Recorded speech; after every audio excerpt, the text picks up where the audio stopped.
Salut, c'est Aurélie Novard. Aujourd'hui, on se lance sur un sujet un peu plus précis, faire un chara design. Autrement dit, une étude en dessin d'un nouveau personnage.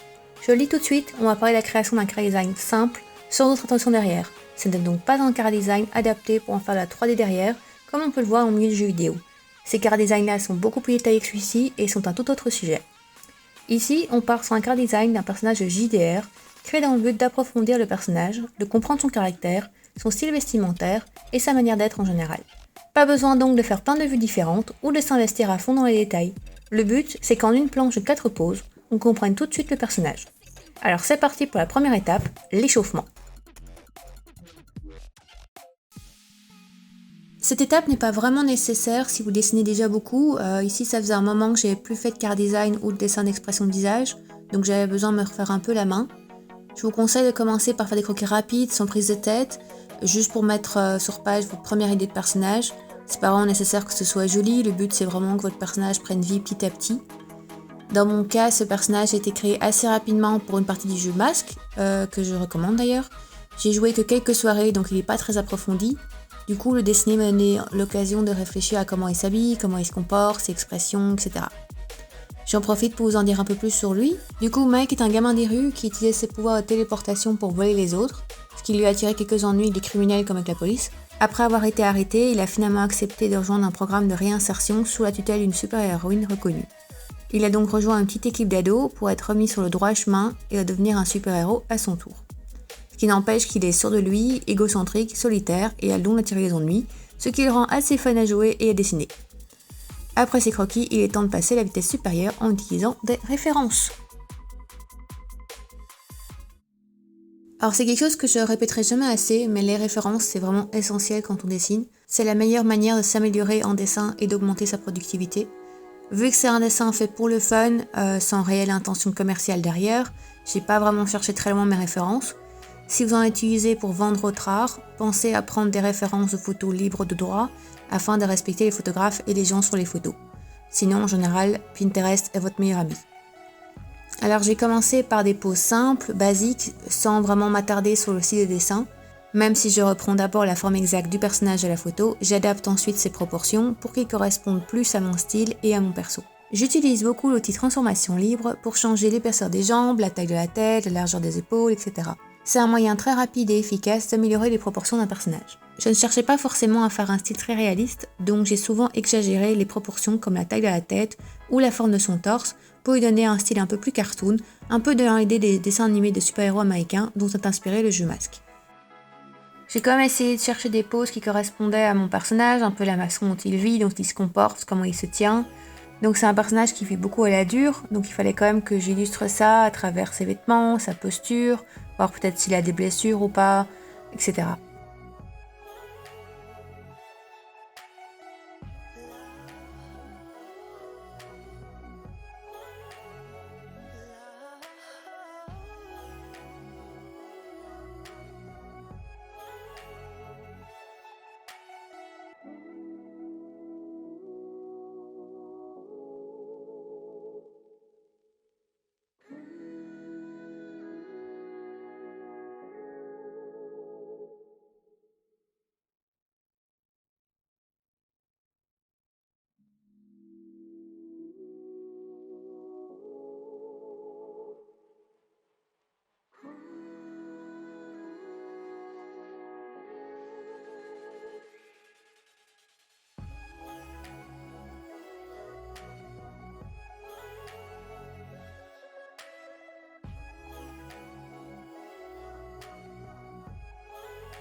Donc après avoir fait ces 4 poses, je n'avais pas vraiment l'impression d'avoir su donner vie à mon perso tel qu'il mérite, donc j'ai décidé d'approfondir mes recherches d'inspiration, autant pour son physique que pour sa posture.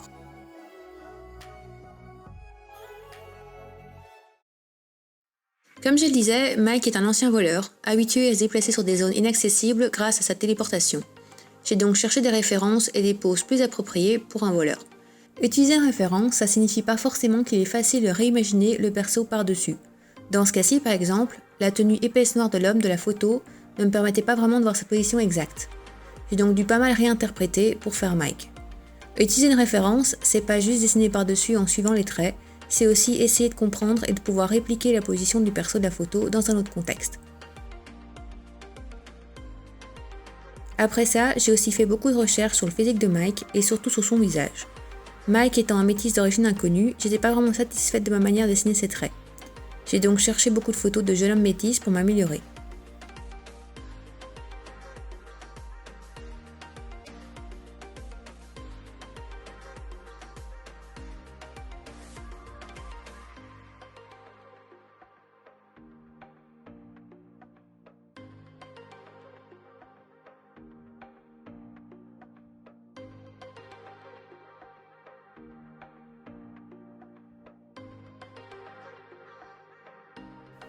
Le dessin où il est torse nu avec une serviette sur les épaules, c'est une référence directe à une scène de notre soirée de jeu, où il s'était téléporté juste après être sorti de la douche.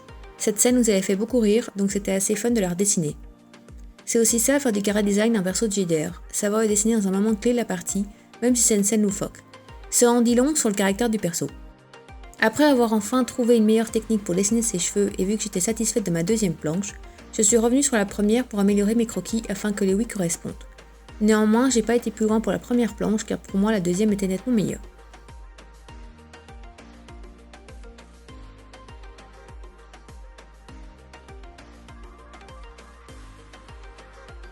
Il est donc temps de passer à la colorisation.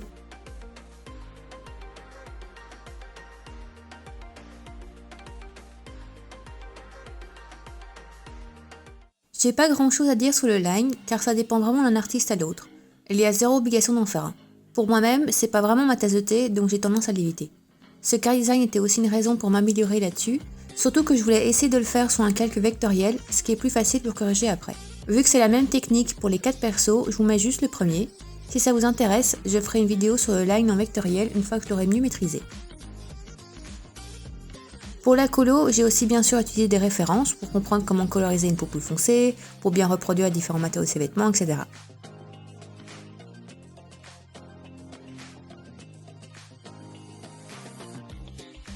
Même si je fais les dessins un par un, je ne les finis pas tout de suite. Je passe d'abord au suivant pour toujours garder une vision de l'ensemble. J'ai coupé chaque perso pour la vidéo, mais en réalité, je vais toujours la planche complète devant moi afin de garder une bonne cohésion.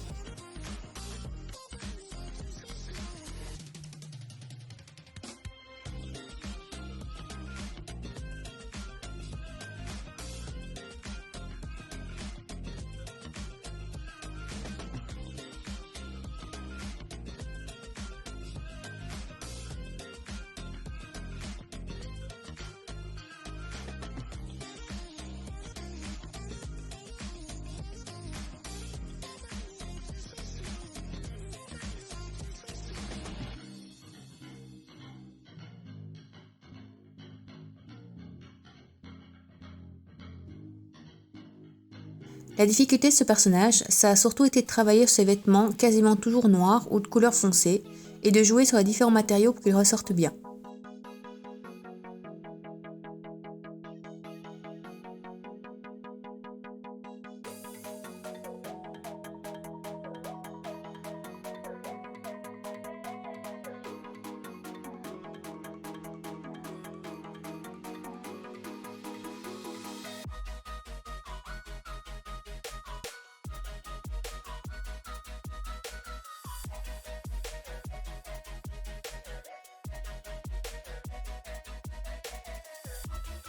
J'étais pas vraiment satisfaite de la lumière en général, donc j'ai utilisé un autre calque en mode ajouter éclat sur Clip Studio Paint pour ajouter de la lumière plus ciblée sur les deux poses déjà en couleur.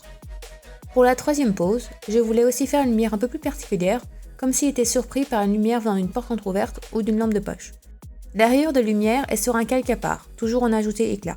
Je l'enlevais donc régulièrement pour bien voir le perso en dessous. Par manque de temps, j'ai fait une colo plus rapide que les deux autres. Ça me permettait aussi de tester si mes dessins rendent bien avec une colo moins précise.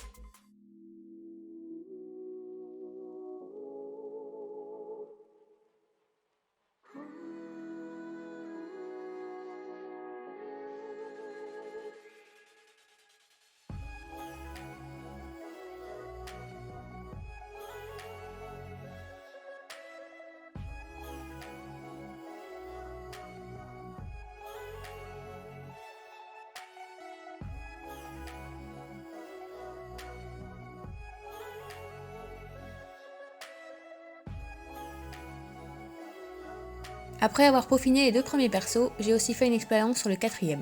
ne mettre les ombres que sur son visage et juste une lumière en dégradé sur ses vêtements, le line faisant le reste. Comme ça, je pourrais voir mon perso en 3 styles de couleurs différentes. Et voilà le résultat. En conclusion, faire ce car design m'a permis de plus réfléchir à mon personnage tout en le créant, et de bien combiner son caractère et son aspect extérieur. Je vous conseille de vous lancer dans cet exercice avec vos propres persos. N'oubliez pas la règle d'or, utilisez des références, que ce soit pour la pose, les vêtements ou l'anatomie de votre perso. Vous en apprendrez beaucoup plus sur lui et sur le dessin en général. Nous voilà à la fin de la vidéo, j'espère que ça vous a plu. Si c'est le cas, n'hésitez pas à lâcher un pouce bleu et à vous abonner pour m'aider à m'améliorer. Si vous avez des car design de vos persos, montrez-les-moi en commentaire. Bye bye!